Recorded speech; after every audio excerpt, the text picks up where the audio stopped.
कुंती जो कि कर्ण को उसके पैदा होते ही उसे नदी में बहा देती है। क्यों? क्योंकि कुंती उस समय में अविवाहित होती है और वो ये सोचती है कि अगर मैंने इस बच्चे को रखा तो समाज मुझे ठुकरा देगा और समाज मेरे बारे में बहुत गलत धारणा अपने मन में बना लेगा और मेरे प्रति बहुत बुरे विचार वो अपने मन में बना के रख लेगा। और इस डर से जो कि कुंती होती है वो कर्ण को नदी में बहा देती है। लेकिन जो कुंती थी, अब जो कुंती थी वो थी कौन, उसके बारे में शायद ही आप लोगों को बहुत कम पता होगा।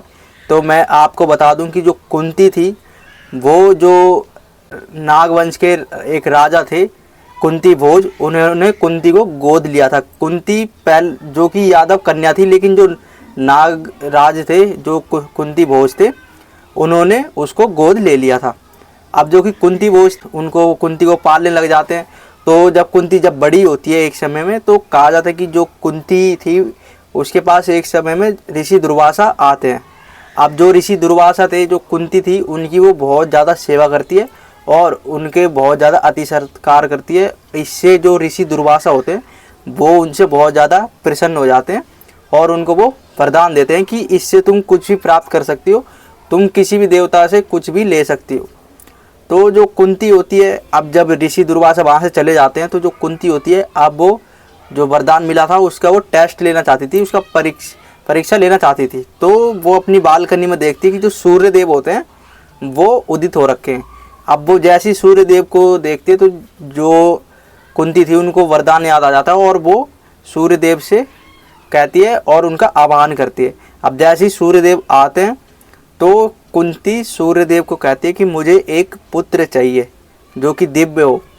अब वहीं पर जो कि सूर्य देव थे, अब जो ऋषि दुर्वासा ने वरदान दिया था तो वो वरदान तो खाली जाता ही नहीं। तो जो सूर्य देव थे अब उनको एक पुत्र देते हैं जिसका नाम होता है कर्ण, और साथ में ही कर्ण के कवच और कुंडल भी होते हैं, पैदाइशी होते हैं कर्ण के पास कवच और कुंडल, जो कि उसके शरीर से ही जुड़े हुए होते हैं।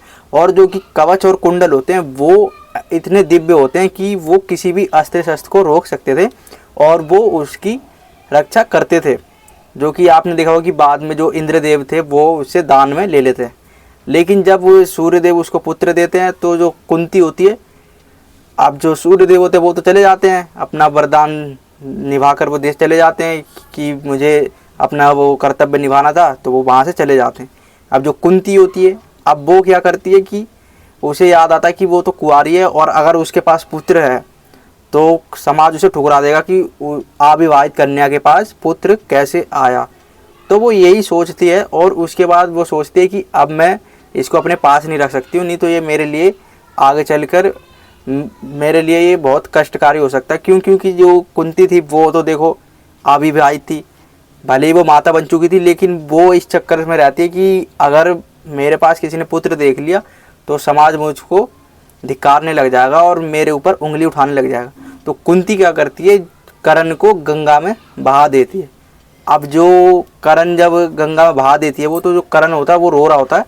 तो जो आधिरथ होते हैं वो और उनकी पत्नी जो कि राधा होती है, अब जो आधिरथ होते हैं वो कर्ण को उस नदी से उठा लेते हैं और उन दोनों को जो कि पुत्र की प्राप्ति हो जाती है। अब वो दोनों कर्ण को पालने लग जाते हैं और उसका नाम रखते हैं कर्ण, जो कि राधे कर्ण के नाम से भी जाना जाता था।